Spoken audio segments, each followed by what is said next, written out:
Salut Mathieu, Salut Benjamin, ça va? Ça va et toi? ouais, on est où là?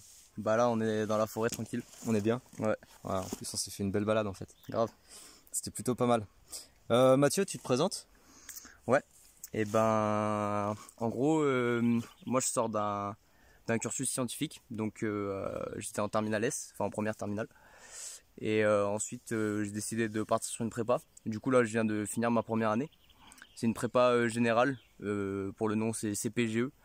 Et moi j'étais en filière PCSI. Du coup en gros on a un peu plus de physique que d'autres spécialisations, on va dire. Mhm. Donc voilà. Est-ce que tu peux nous dire, enfin dire à nos amis qui nous écoutent, ce qui t'a motivé un peu à partir sur une prépa? Ouais, bah en fait, Enfin une prépa scientifique quoi. déjà je pense que pour être honnête, j'étais dans le même cas que beaucoup d'entre vous. C'est-à-dire que je savais pas du tout, et même maintenant, ce que je voulais faire. Mais je m'étais lancé dans ce cursus scientifique et ça se passait bien pour moi. Et j'avais les notes qui me permettaient d'accéder à cette prépa. Du coup, quand j'en ai parlé à mes profs, déjà, ils m'ont dit bah oui super, va tenter. Et va tenter une petite prépa. Enfin, tu mets toutes celles que tu veux, puis tu verras où celle où t'es prise. Et moi, il se trouve que j'ai été prise dans une prépa à côté de chez moi, à Mhm. Camille-Vernet. Donc déjà, ça c'était pas mal. J'avais le confort, enfin j'ai le confort d'être chez mes parents. Donc ça c'est cool. Mhm. Et voilà, après pour l'autre aspect, donc j'ai pris des cours avec Benjamin forcément en première et terminale.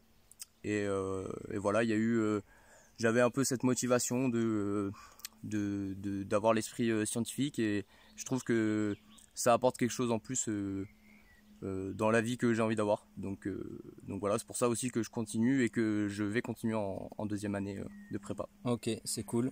Et il y a une question, je sais qu'elle est sortie sur la chaîne plusieurs fois, c'est de savoir euh, quel est le step, le fossé qui existe entre Ouais. le niveau de lycée et le niveau de prépa scientifique. Et est-ce que on peut combler le fossé quand on a quand même quelques lacunes, etc. Je sais que la question est souvent tombée, des gens qui se disent bah moi j'ai que 13, est-ce que je faisais une prépa, Mm, mm. 13 en maths, 13 en physique, voilà je dis n'importe quoi, mais est-ce que tu peux nous parler du fossé? Ouais, ouais. Comment tu l'as ressenti? Ben, je pense que déjà c'est ouais, c'est bien de se poser la question, et puis c'est surtout que ouais, c'est une peur qui est présente en chacun de nous.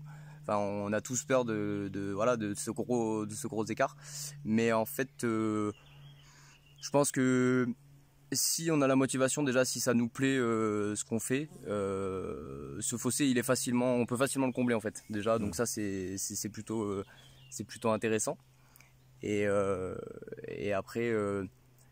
C'est sûr que par contre il existe, hein, on va par exemple dans la prépa que moi je fais, donc c'est pas le cas parce que vous êtes certainement au courant, les gens qui nous écoutez, mais dans les prépas intégrées, c'est pas la même chose que les prépas générales comme je fais. Et donc pour vous donner une idée, nous on a 4 heures de DS par semaine, donc sur toute l'année, plus 2 heures d'interrogation orale qu'on appelle des cols, ce que certains d'entre vous peuvent savoir. Donc voilà.